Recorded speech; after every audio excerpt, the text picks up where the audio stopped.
கமலஹாசன் வந்து இப்போ is become irrelevant in politics. ஏன்னா அவர் ராஜ்யசபா எம்பி ஆயிட்டார். திமுக அவர் இப்போ ஒரு திமுக உறுப்பினர் தான், அந்த ரேஞ்சில் போயிட்டார்.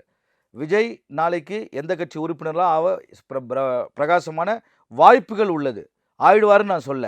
ஆனால் விஜய் இன்றைக்கு 2 மாநாடு நடத்தியிருக்கிறார்.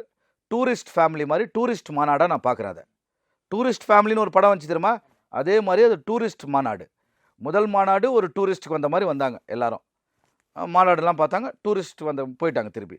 அதே மாதிரி ஒரு வருஷம் கழிச்சு 2வது மாநாடு ஒரு டூரிஸ்ட் ஃபேமிலியே வந்துச்சு. மொத்தம் விஜய் ரசிகர்கள் டூரிஸ்ட் ஃபேமிலியாக வந்தாங்க, மாநாடு அட்டன் பண்ணாங்க, மதுரையில் போயிட்டாங்க. விஜய்க்கு இந்த 1.5 ஆண்டு காலத்தில் அரசியல் ரீதியாக 1 to 1 விஜய்க்கு நான் சேலஞ்ச் பண்ணுறேன், என் கூட உட்காந்து பேச சொல்லுங்கள், அரசியல் பேசலாம்.